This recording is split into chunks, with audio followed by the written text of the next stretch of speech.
Emotions by themselves have no intelligence. Emotions arise from a part of our brain that is involuntary. It's not in our control. You've got to add some intelligence to your emotions. It's very important that you take charge of your emotions rather being driven by emotions.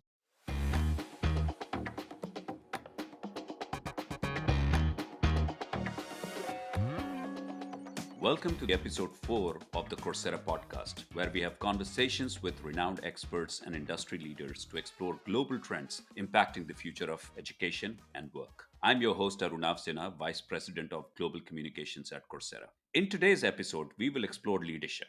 From shaping company strategy to boosting organizational agility, understanding how to be an effective leader is critical to cultivating a culture that inspires and motivates employees. We are fortunate to welcome Professor Vishal Gupta today, a renowned scholar whose insightful theories on practical leadership frameworks have empowered thousands of professionals across the globe. Professor Gupta is a distinguished professor in organizational behavior at the Indian Institute of Management, Ahmedabad, consistently ranked as the number one business school in India. His expertise and prolific research span leadership development, mindfulness, emotional intelligence, creativity, and innovation management. At IIMA, Vishal teaches a course on leadership skills, which is available for free on Coursera and has amassed more than 115,000 enrollments. Welcome, Vishal. Thank you so much for joining us today. I'm looking forward to a wide ranging conversation with you. Thank you. Thank you, Arunav. Very happy to be with you and thank you for inviting me to the podcast. Absolutely, our pleasure. You have empowered leaders across the world to embark on a transformative journey of self discovery and leadership development from a rather unique perspective. Ancient texts like the Indian epic, the Mahabharata, have influenced your research. In fact, your work, you explore the lives of historical characters and figures and analyze how their decision making abilities and leadership principles can be a guidepost for leaders and managers today. Can you share few of your favorite parallels? Actually, one of the modules of the course as well talks about Mahabharat, and one of my recent books has been on the topic of looking at leadership and through the lens of Mahabharat, which is actually world's oldest, said to be oldest and the longest epic. In this module and in this book, I have looked at six major characters from the epic. The first one, which is very, very close to my heart, is this character called as Karn. Karn was the eldest Pandav. People who are familiar with the epic, he was actually the eldest son of Kunti, the wife of Pandu.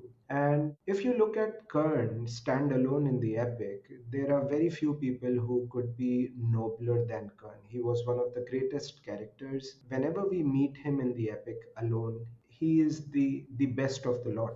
But what happens is he joins the camp of Duryodhan, who was the villain of the epic. When we see the same Karn in the company of the villain, we see Karn actually as the worst of the lot. He behaves even more pathetically than Duryodhan. He is worse than Duryodhan at times. Now, I've talked about one very essential characteristics of leaders is to maintain your individual identity and to be very, very careful of which company do you get into. Well, the company here is a double meaning word. One company is the organization and another company is the group of people you move along. As individuals, as leaders, I may have certain values, principles, beliefs, but if I choose a company which does not adhere to those values or Mhm, does not align with those values, mhm, I may end up at a very, very wrong place. And that is what happens to Kern. And if you look at in the book as well, I have cited two characters, two real life examples. If we look at politics and look at what happened to Nazi Germany, I've written the case of Hitler. And there are many soldiers who have gone on record after the war ended, the World War II ended. They were asked, how could you end up creating a crime like a Holocaust? And they have gone on record that, well, we're not thinking as individuals, we had been brainwashed. We had only one person in front of us, the Führer. the chancellor. Good people can end up committing very, very wrong things, very, very wrong actions.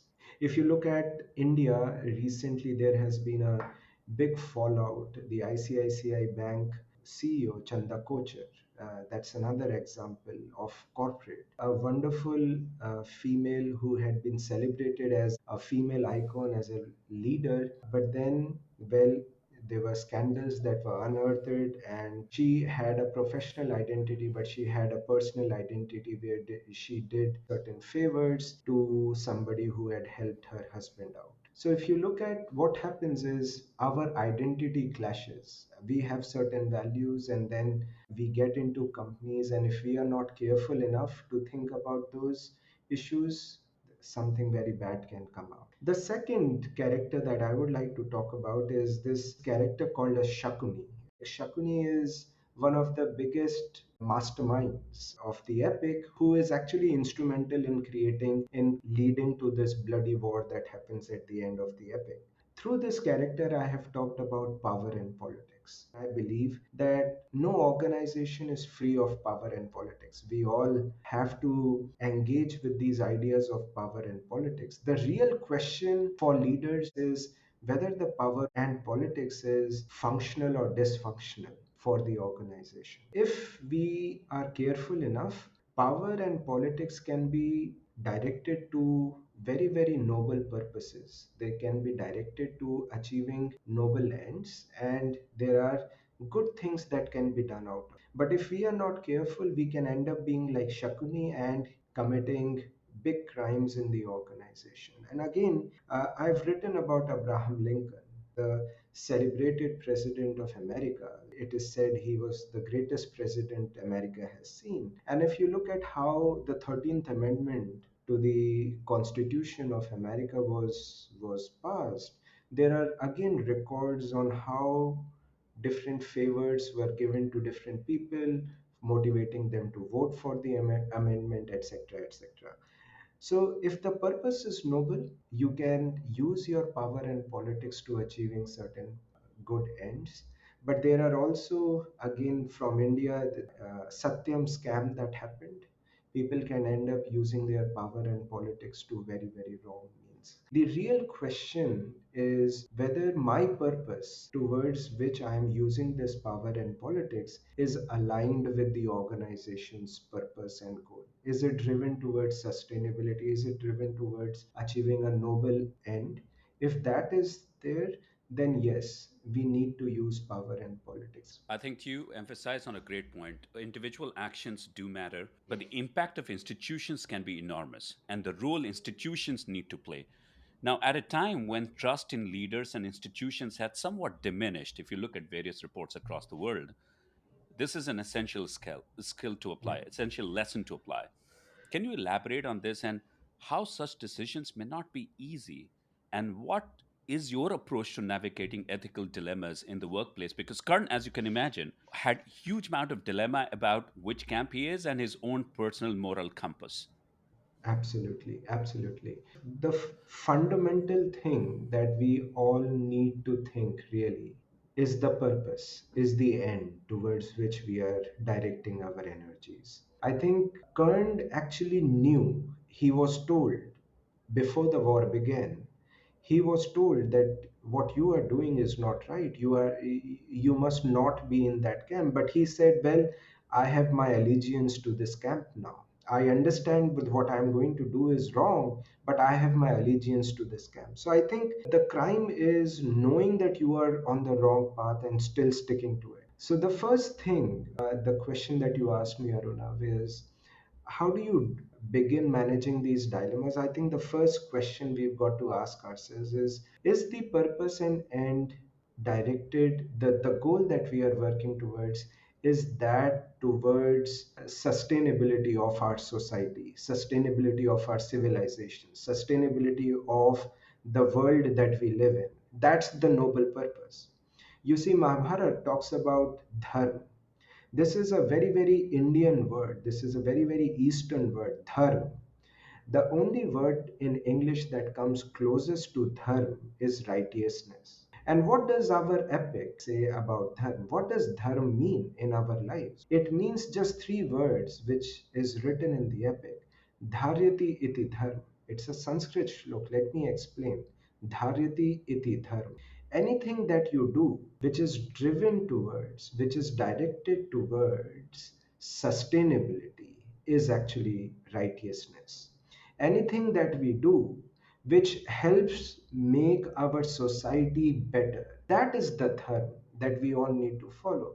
So I think the first question is whether the goal that we are working towards is that noble, is that the right thing. The second is the principle. And the principle that we have to apply is of truth and honesty, authenticity. Truth and honesty. Are we doing things, achieving those goals which are credible, which are noble, which enhance justice and compassion in our society? The principle that I use to achieve that goal of justice and compassion in my society is that built on truth and honesty. Am I following that principle? The third is pragmatism, which I have written in the book, which I have talked about in the course. Through the life of Krishna in the epic, we see that to the extent possible, we have to be on the path of truth and honesty to achieve the goals of justice and compassion, the noble goals of any society. If there is any society which does not have justice and compassion as its goal, that society is not sustainable. So, Krishna does everything in the epic. As a leader, we have to do everything to be honest, truthful, and work towards those goals. But if it really comes to the question of your principle not serving the purpose of the goal, that means if you are on the path of truth, you may not achieve justice and compassion.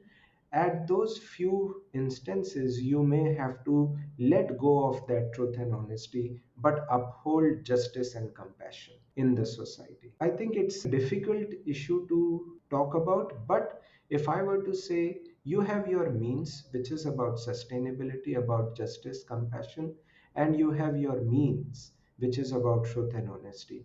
You've got to follow that as much as possible. Mhm. In fact, Vishal, this is a very important aspect of discussion because this dives into somewhat your core intelligence, but also emotional intelligence. Can you talk a little bit about the role of ego, the importance of emotional intelligence, and what you've learned about adding intelligence to our emotion instead of being driven by that? So you see, emotional intelligence, so much of it that has been written and talked about it. But I would just like to say one thing here. Emotions by themselves have no intelligence. Emotions arise from a part of our brain that is involuntary. It's not in our control. Because of a certain emotion, we are driven to act. If I am angry, I will do something. I will shout. I will take certain action. Emotions by themselves have no intelligence associated. They come with a predefined conditioned response. The idea of emotional intelligence, how I look at it, is you've got to add some intelligence to your emotions. What does that mean? What is intelligence? You've got to rethink about your emotions. If I am angry, I have to take a pause, stop myself, and ask, what is it that is making me angry? What is it that I can do to manage it and be better in my response? Otherwise, what will happen is I will be angry, I will shout. There's no intelligence. I just acted. But intelligence is to actually take charge of your emotion and then do something. And if you look at these ethical dilemmas, it's very important that you take charge of your emotions rather being driven by emotions, because then you are not thinking. And the role of ego is extremely essential. Ego, as I define it, is our survival instinct. Each one of us has ego. What is ego? I look at ego as our survival instinct. What is ego? You see, if what are the characteristics we associate when we say this person is egoistic? First, that person is very judgmental, right? That person jumps to judgments, is very quick to criticize. That person is complaining. Okay, that person is saying you are good, you are not good, and so on. That person has a lot of doubt. That person is doubting, criticizing. These are the kind of words that we associate with somebody who is having ego. And ego comes because of our survival instinct.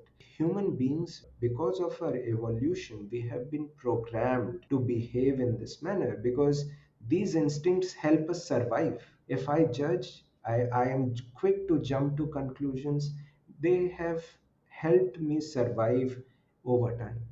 But if you are with people as a leader, imagine you are working with a group of people, your ego can be a big hindrance. That survival instinct, you see somebody has made a mistake, what is your immediate response? You will criticize, you will scold, you will shout. That's the survival instinct. What's the other, which I call as natural self? And the natural self is that capability in us to be more empathetic. So while the ego judges and criticizes, the natural self is empathetic, is willing to understand, listen, and not jump to conclusions.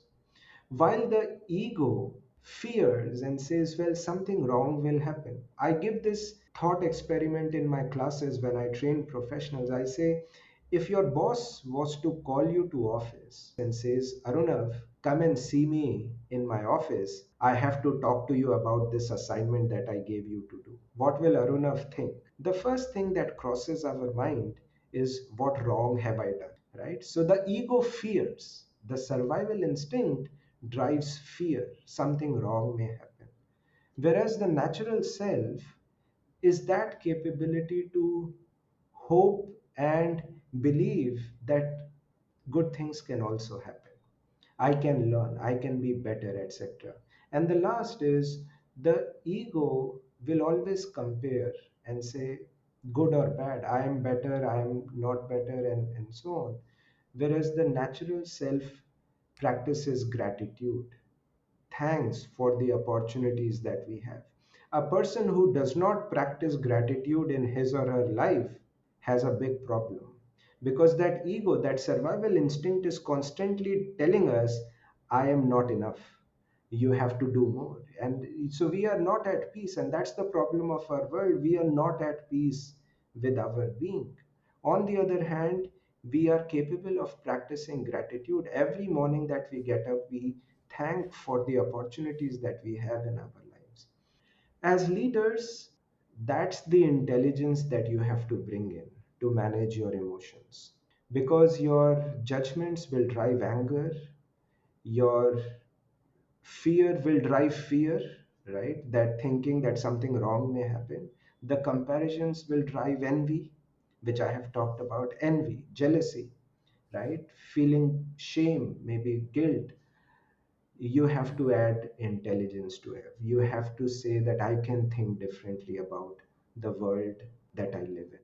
So, in fact, creating sustainable and positive relationship at work is critical not only for productivity, is actually very critical to feeling empowered and happier in roles. You talked about being happy and joyful. But the leader subordinate relationship can be tricky to navigate, as you pointed out in the case of boss and calling someone to the office. What should leader must keep in mind when communicating with their subordinates and peers? Empathy.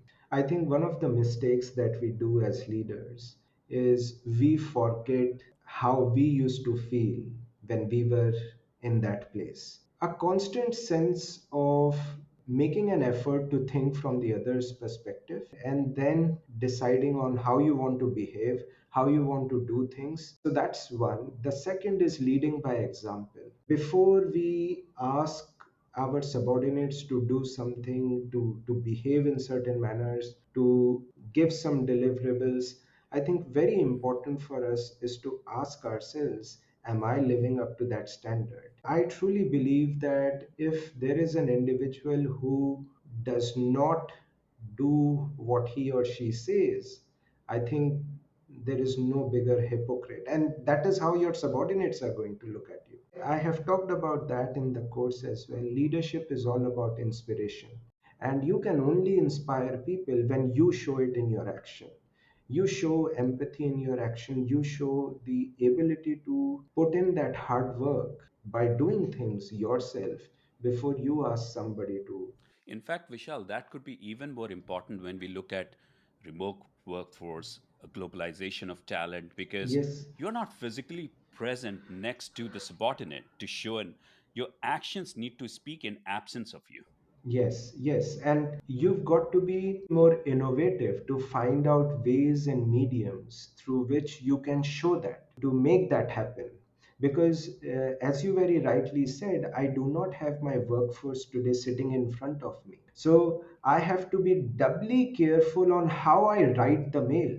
Because you see, now nobody's going to see Vishal Gupta, the expression on Vishal Gupta's face. I may be smiling, but if I write a terse mail, they are going to read my mail. They are not seeing my face. What you are writing, what you are saying through different mediums is going to be even more critical. So, how we are presenting ourselves is something that is very, very important that we need to think about. And now I want to flip this a little bit for viewers' interest as well, but also for fun. What about workers who have to manage up? They need to apply in terms of best practices when they are engaging with their bosses. Again, the same thing. Ask yourself, as a worker, as an employee, as a subordinate, ask yourself, what is it that my boss would expect? What is it that I would expect if I was in my boss's place?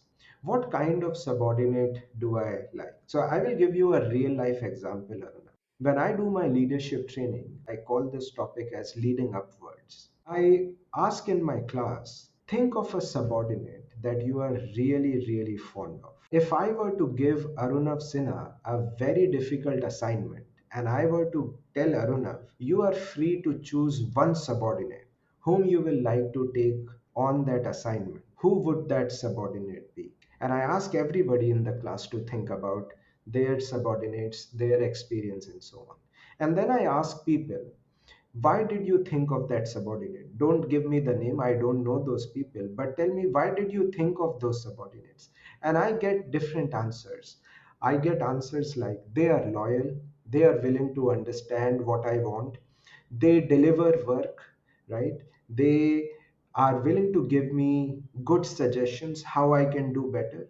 So essentially, you see, all these words, I say there is only one word, and that word is, we like those subordinates who help us become more successful. There's just one word.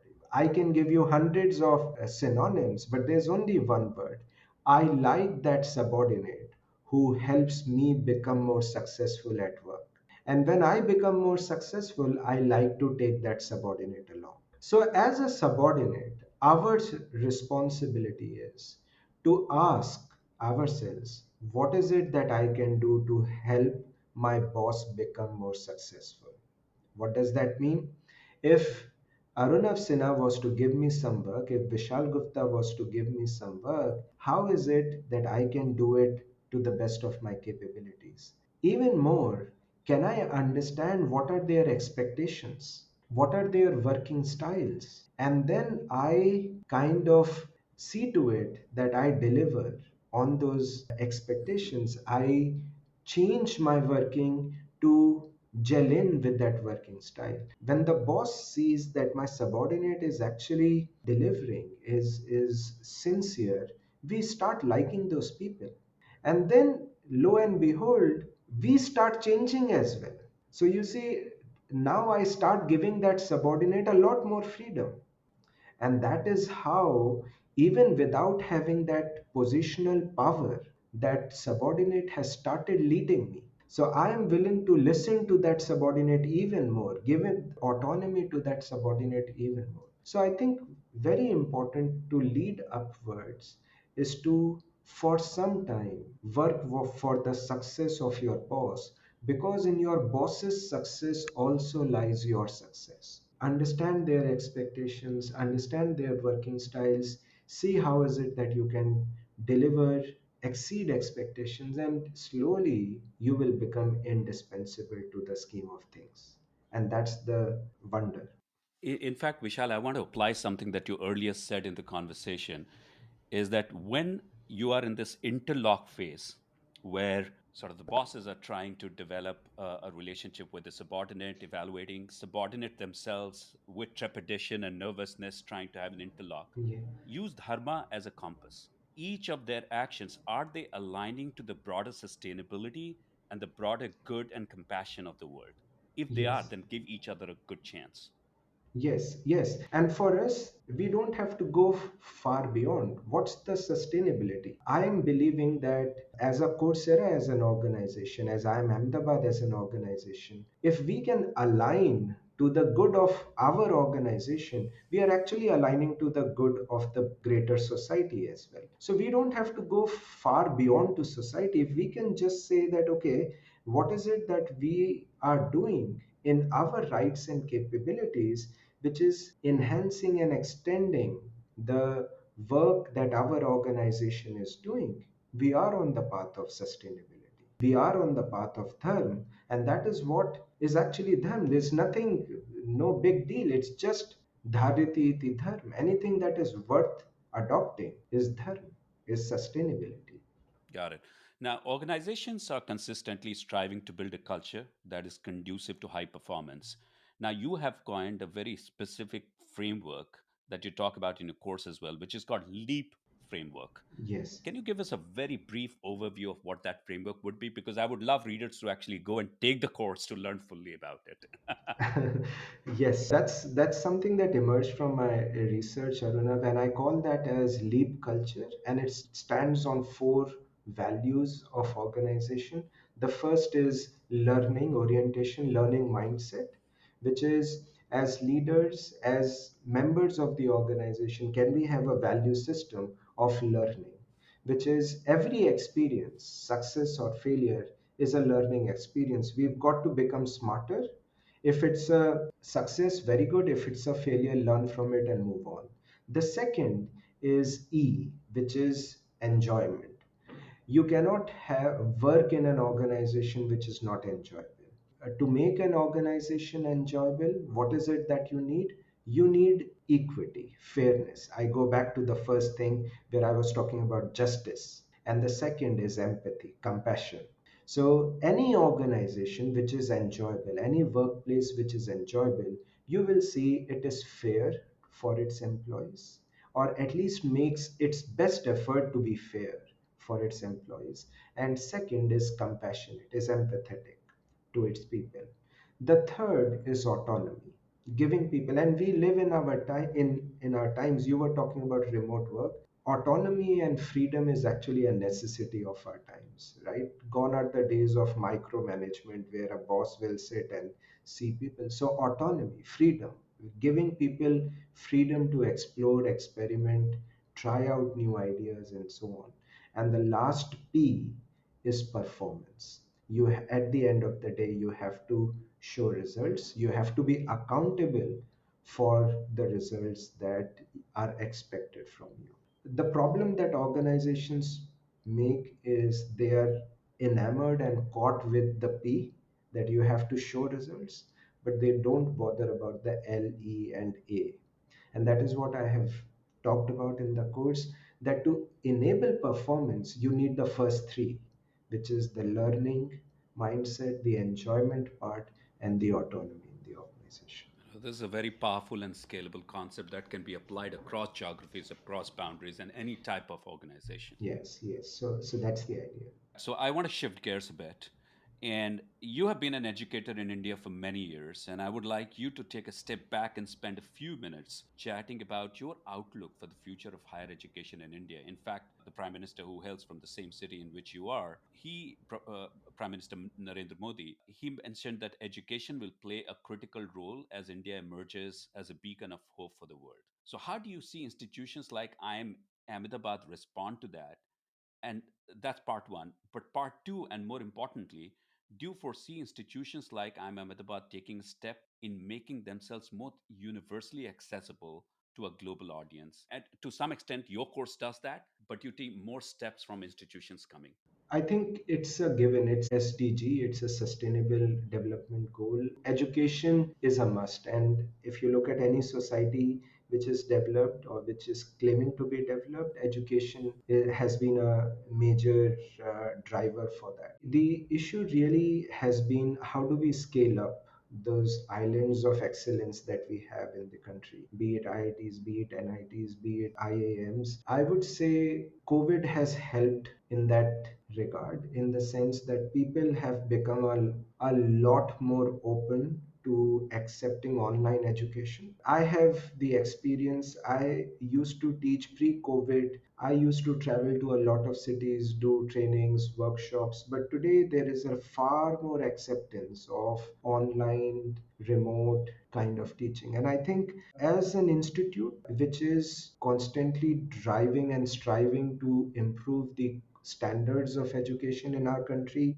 we have to adopt technology, and we are adopting. Actually, the our current director has been a very strong supporter of asynchronous online kind of an education. There are different platforms that the government of India has started, the SWAM, the MOOCs, NPTEL. Those are the different platforms, and I think the acceptance to go onto those platforms and offer our courses. Coursera has been a wonderful partner in this regard as well. I personally believe the only way to scale up education is to use technology as much as we can, because that is where we can cross geography. I have been kind of very delighted to see that the course leadership skills has been taken by so many people, not just in India but outside. And that's the only way to scale up. The bandwidth, the time, the energy of everybody is limited, faculty and everyone. Technology is a great medium to use that. And I think we have to, all of us as institute, as Coursera, as different partners, we've got to think, how can we make this delivery more engaging, more innovative, which kind of is interesting, real life, and comes as close to a physical classroom that where we actually teach our MBAs and so on. Absolutely. Thank you so much for spending time with us, Vishal. In fact, to close out our conversation, can you share some quick tips on how we can incorporate mindfulness practices in our workday? I would say one thing that has truly changed my life, and I'm not just saying my professional life, my family practices this at home as well. And I have talked about that in one of the videos of Module 1, where I have said that multitasking is a myth. What does multitasking mean? Multitasking only means that you have to do multiple things in a day, multiple tasks in your day.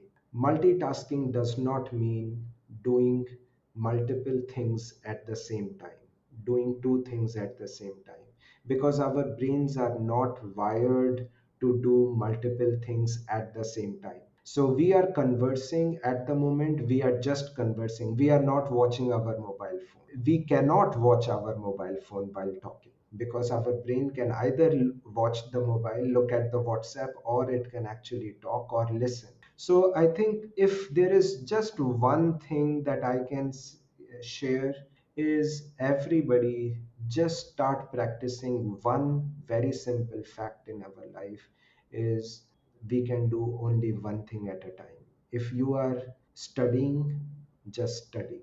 If you are watching cricket match, okay, the World Cup match, watch it. Don't make the facade that you can study while watching the cricket match. It is just not possible.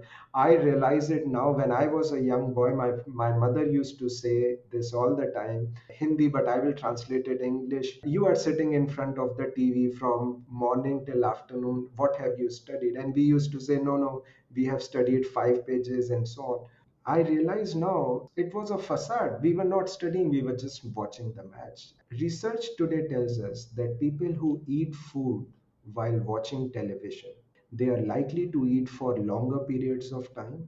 They are likely to eat more food. And third is they don't relish the taste of the food that they are eating. This is research. What does it tell us? Mindfulness is not new. Buddha talked about it, Gautam Buddha talked about it 3000 years ago in India, which is do one thing at a time. Stay in the present, he said, because there's no past, no future. There's only present. do what you are doing. There is no multitasking. There should be no multitasking because our brains are not. And that's our every minute meditation. You don't have to do meditation. What is your meditation? Is to remind yourself the most important work that I have to do is what is there in front of me. That is what I have to pay attention to. That is what is mindfulness. Wow. On that wonderful note, thank you so much for joining us, Vishal. It was fascinating conversing with you. Thank you. Thank you so much. Thank you so much, Arif. Thank you. What a fascinating conversation. Thank you so much, Professor Gupta, for sharing your knowledge and insights with us today. Whether you are a new grad or have been in the workforce for some time, it is never too late to embark on the journey of self discovery and leadership development to make a difference in your career and organization. You can become a respected and influential leader by mastering self leadership, cultivating an empathetic communication style, and effectively navigating ethical challenges. To get started, Professor Gupta's course Leadership Skills is available for free on Coursera.org. And for access to the broader Coursera catalog of over 6,000 courses from top universities and companies, we are offering a subscription to Coursera Plus for just $1. Click the link in the episode description for more details. If you enjoyed this episode of the Coursera podcast, please rate, review, and share. Until next time, I'm Arunav Sinha. Thank you for tuning in.